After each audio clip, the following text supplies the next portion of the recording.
Did you want me to have a stopwatch or something? I'm going to do the stopwatch. You got it? Okay. Yes, sir. All right. All right, guys. So if you guys didn't know, you guys are 10th and 11th graders, not college students anymore. And make sure that lesson plan gets around. I got a couple of them passed around going around.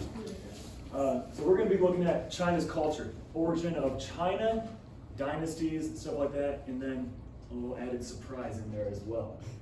Now, I don't know too much about China, but I have this great friend, so he should be here in just a second. One second, let me go find him. So concerned. Or is it like a Komodo dragon or something?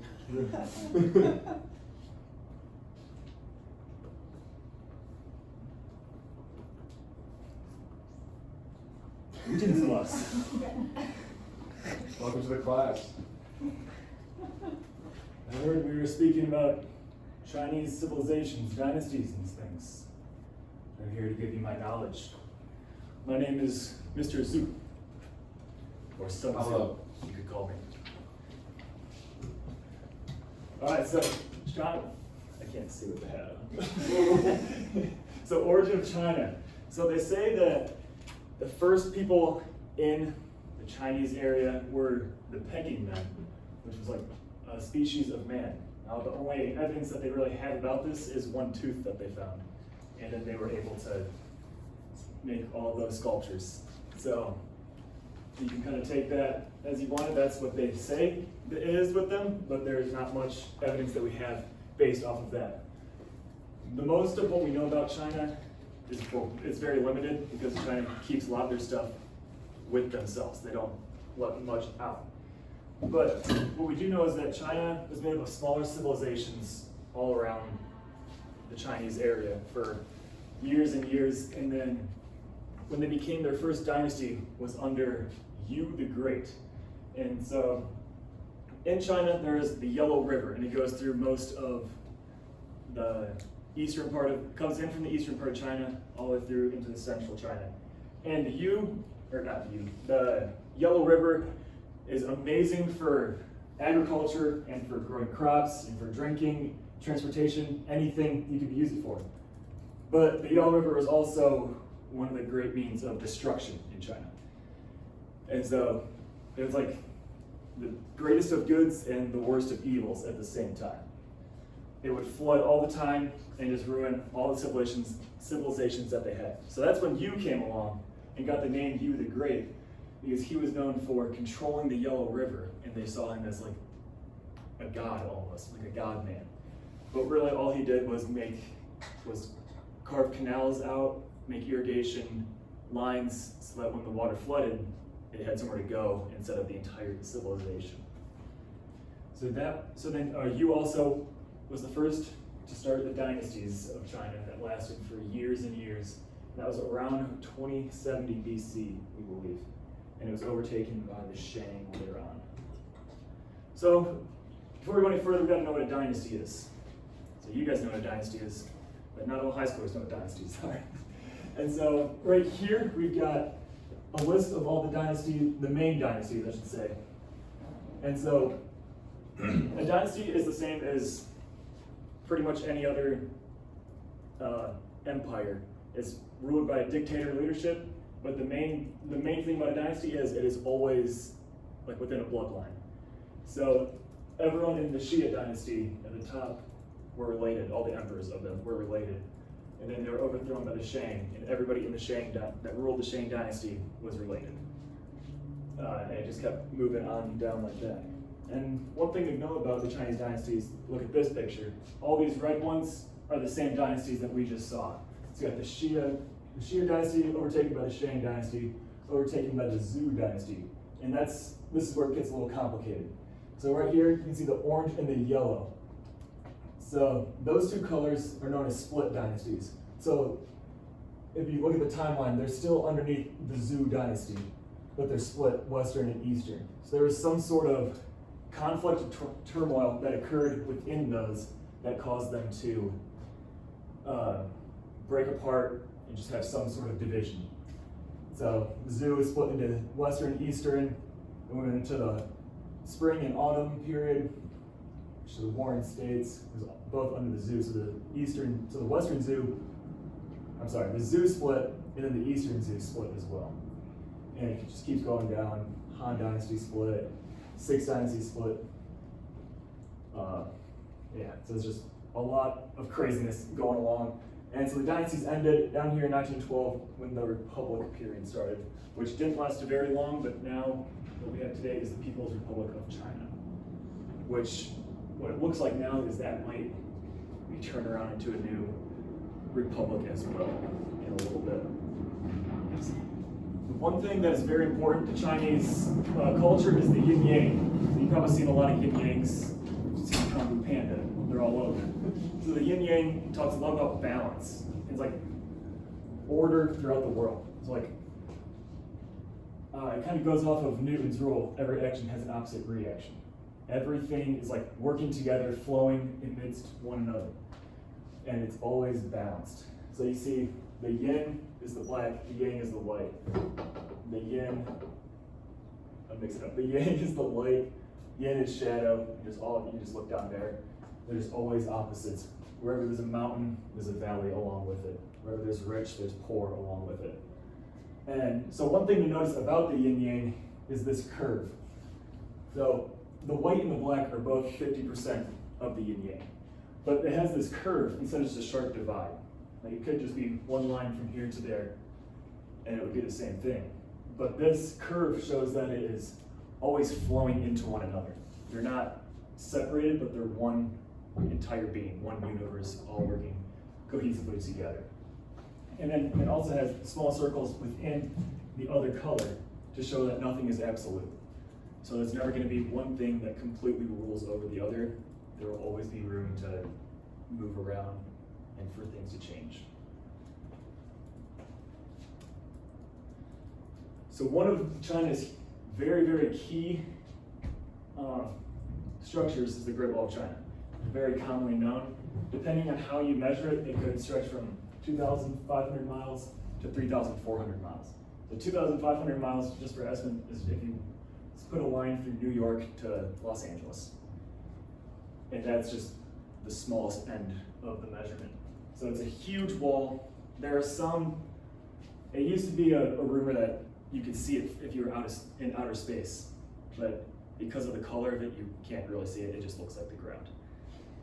But I'm sure if it was some lime green color, then maybe, but it's not, so we don't really know. So the Great Wall was built to protect itself from its northern invaders, who were the Huns.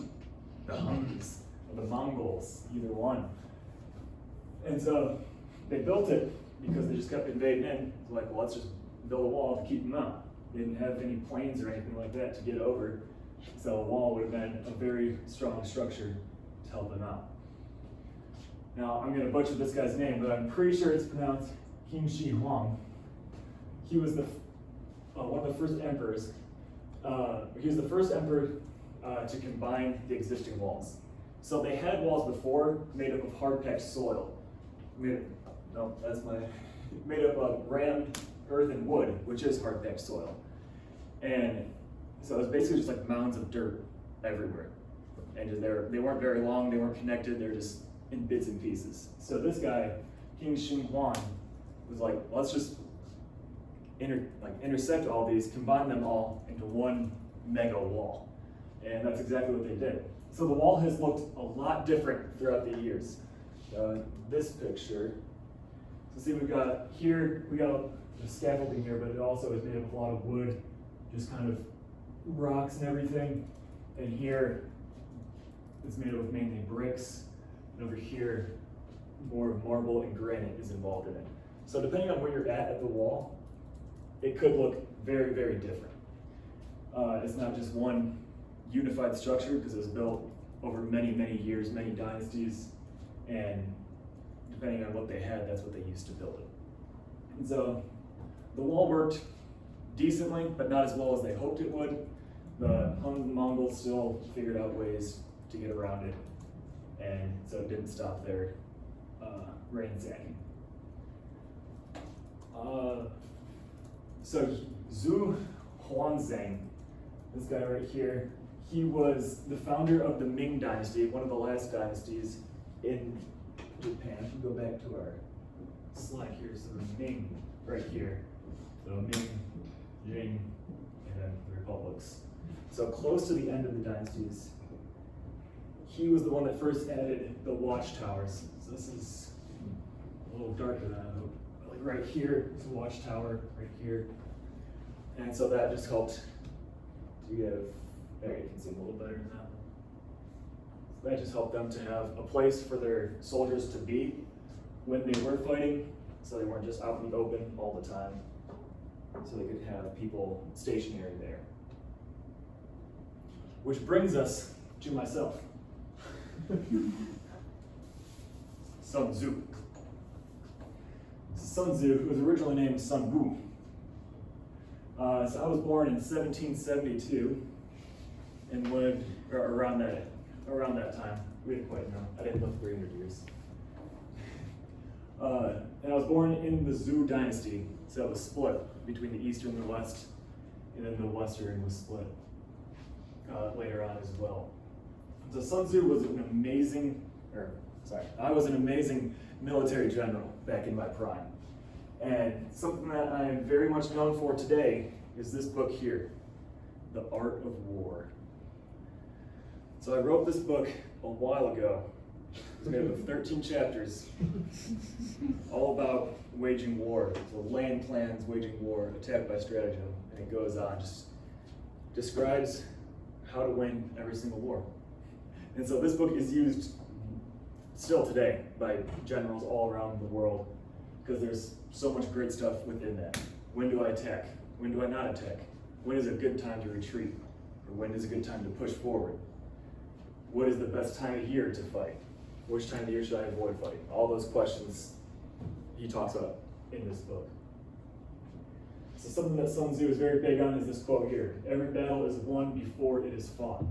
So the planning, the laying the plans, just looking at your terrain, what you're dealing with, those are all very, very important.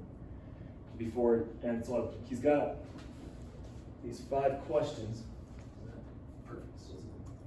He's got these 5 questions that you go in with.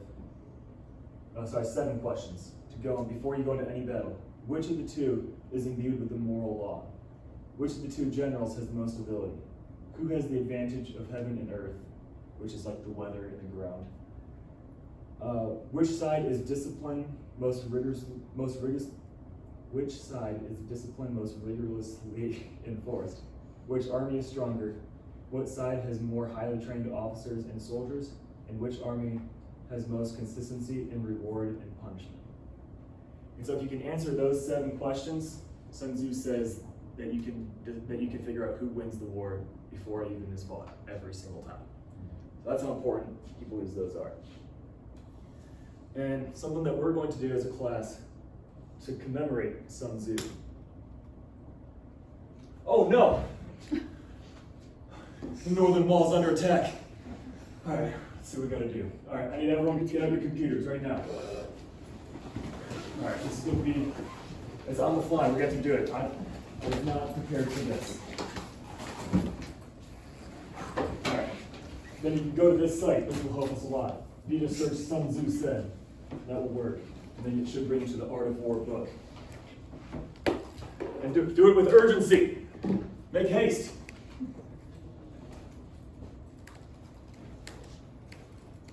And then let me know when you're there. I'm there. Is that it? Perfect. There. Yeah, that's it. Perfect. Wow. Right there. All right, we're there. We're going to start fighting. All right, so here's what we're going to do. The chapters are very short, so don't worry. You have chapter 1, 2, 3, 4, 5, 6, 7, 8, 9. And who wants to double up? 10, 11, 12, one more. 13, perfect. So I need you guys to read those chapters. You don't have to read them intensely. Skim over them. They're like 3 pages each. I don't know what it looks like on there. They're not very long, so don't worry. So I need you guys to read over the chapters and keep in mind, how is the information in these chapters going to help me win a battle? And then we'll get back together. So I'll give you like 5 or so minutes.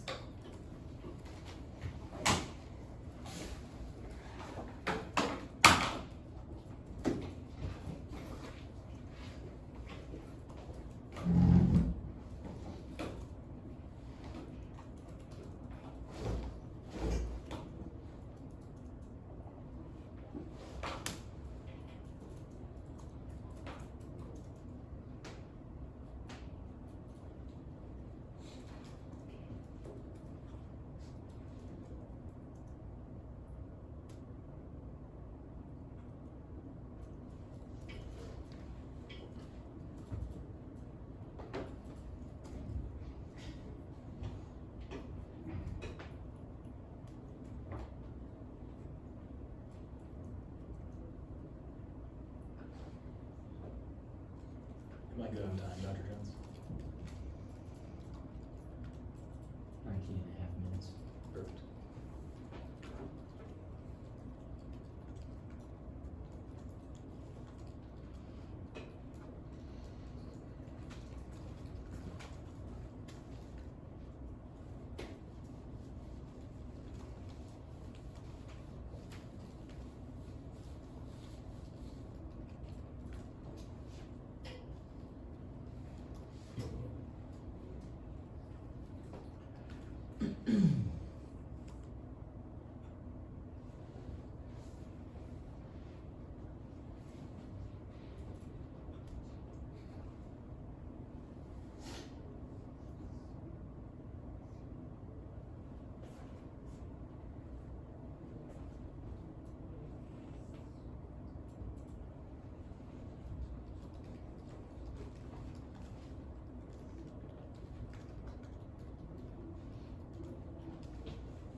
All right, how much time do we think we need?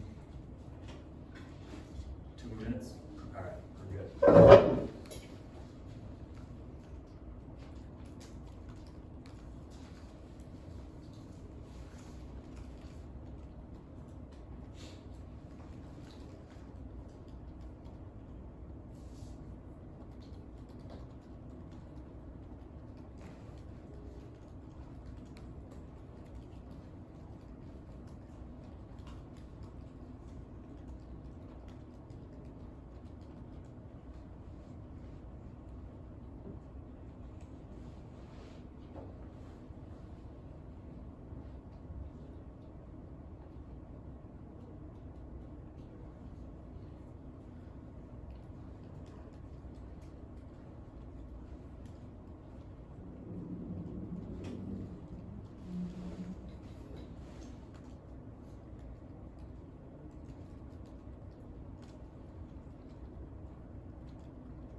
good?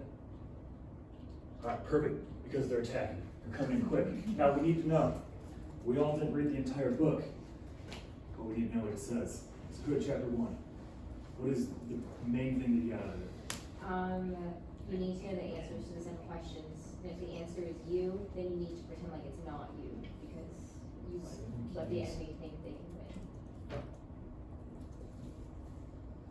I'm gonna write this super quick. Let them think they win. Alright, chapter 2. War is long and exhausting, so you need to motivate and reward your troops. Reward troops.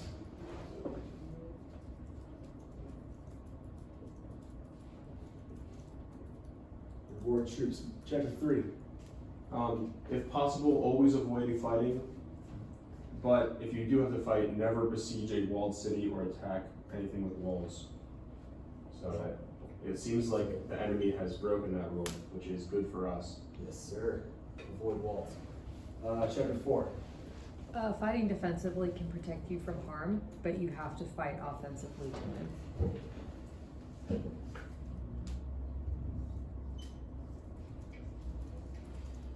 Defense.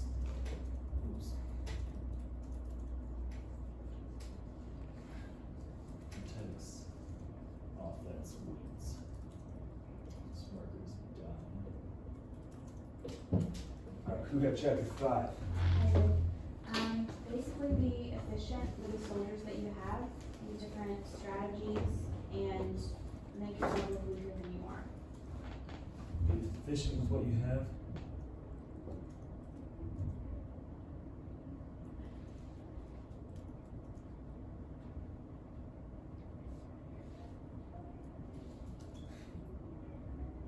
I hope somebody can read this. You said be efficient with what you have, and what was the second? Use different strategies and make yourself look weaker than you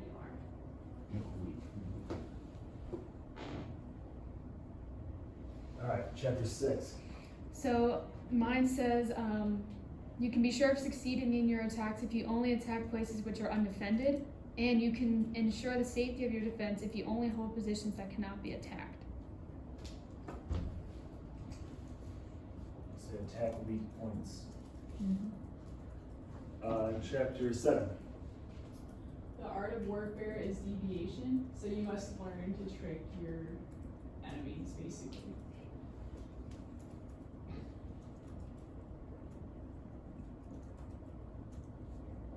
Chapter 8. Choose your position strategically, find advantages and disadvantages in your terrain.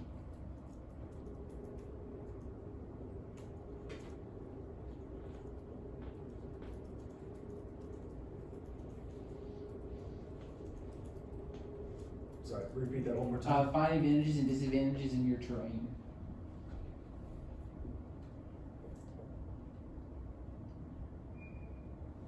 Alright, we're getting there. Chapter 9.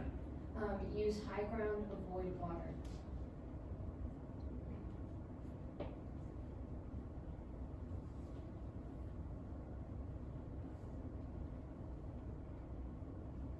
Chapter 10.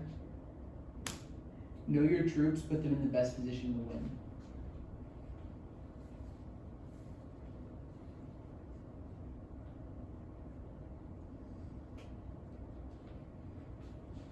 And 11. Principle of which to manage an army is to set up one standard of courage which all can reach. Say set an example.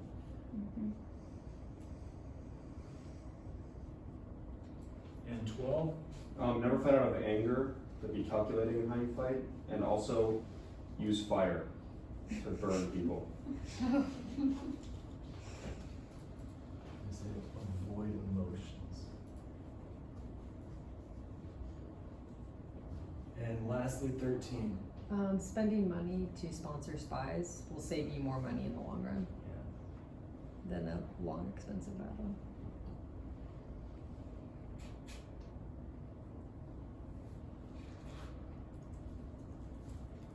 All right, there it is.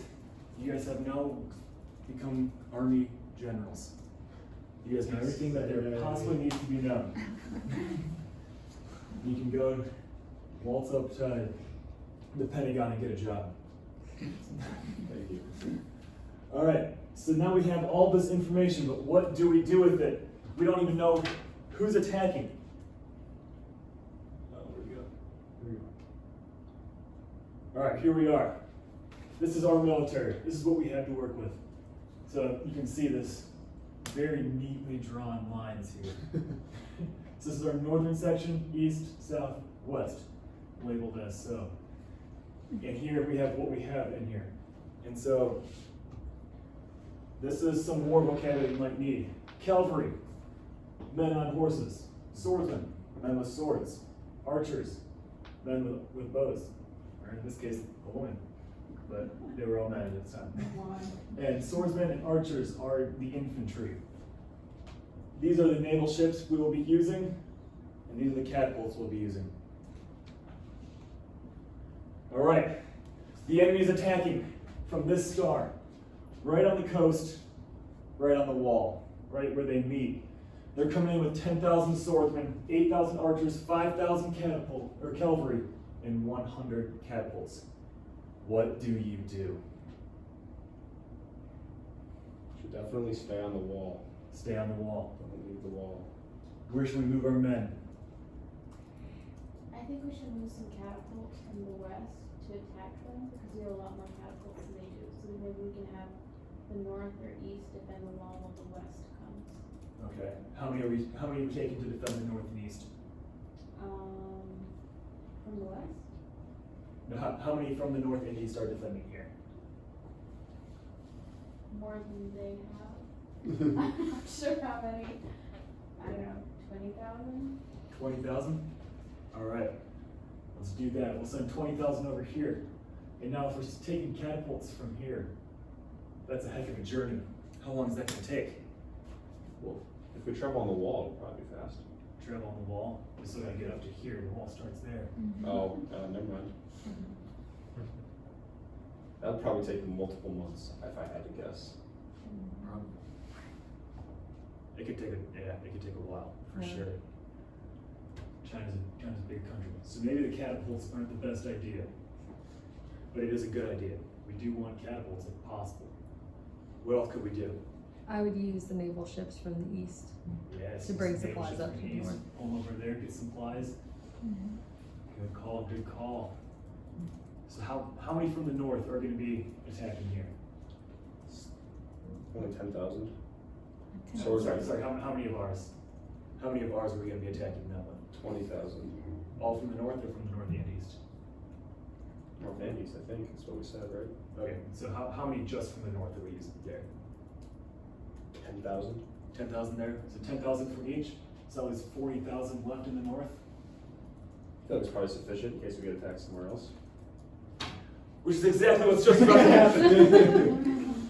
There's an attack from the northwest, right there, at the other end of the wall. No! And this is the main attack, everybody. The other one was just a decoy. They have 70,000 swordsmen, 40,000 archers, 20,000 cavalry, and 1,000 catapults. What do you do?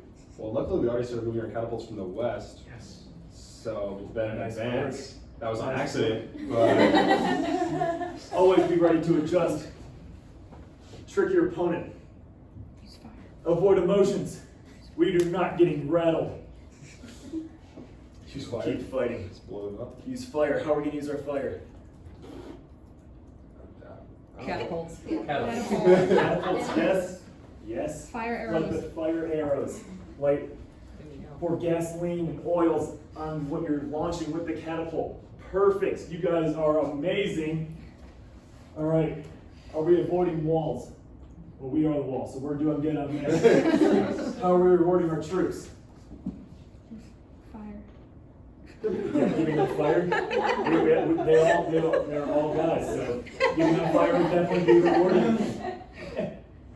All right. How are we deceiving our enemies? How are we tricking our opponent? We're using less than, like, we have to. We're not using all of our people. We're Yeah, just we have using some. many more. Our southern troops are doing absolutely nothing right now. All right, so how many people from the west are we bringing over to attack here?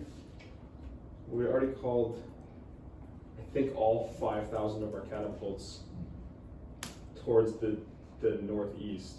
So they would just either turn around or, Yeah, so they'd probably. yeah, they'd probably already be Way like right almost here. there, yeah. Little hop, skip, and jump back up there. Yeah, you could probably split them off. Yeah. Send 4,000 here, 1,000 here. But keep in mind, we do have some very strong invaders from India over here as well.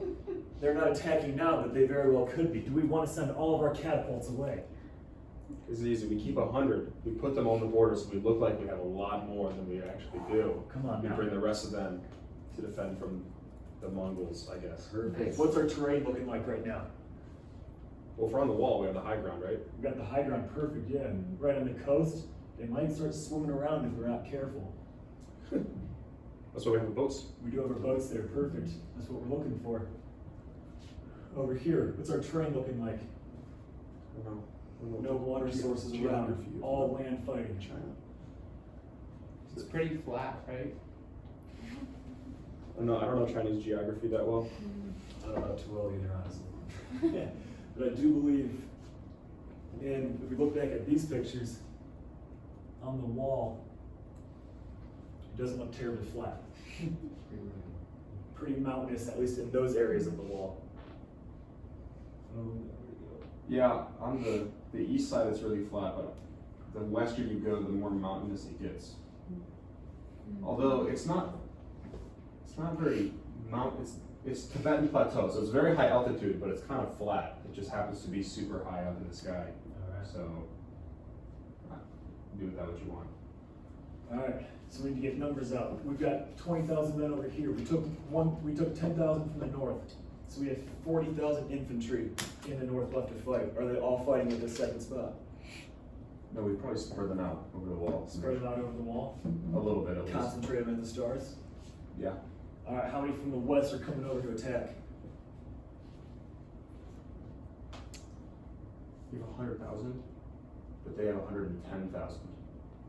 So we probably Cavalry. want to reinforce it with the south. Yeah. Reinforce with what?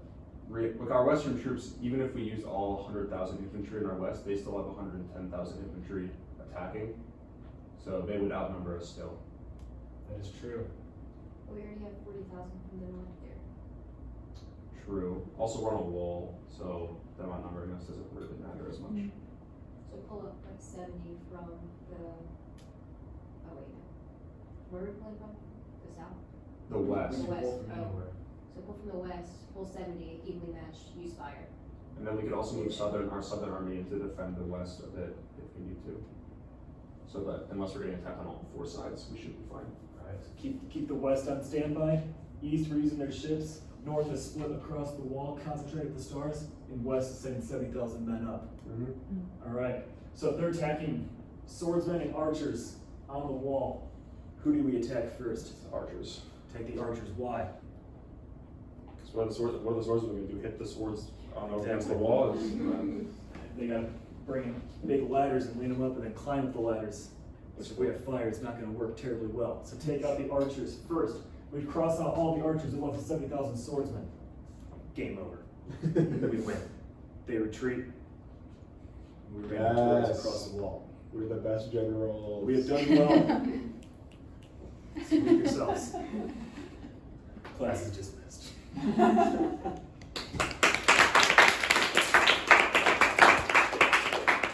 Thank you, Sun Tzu.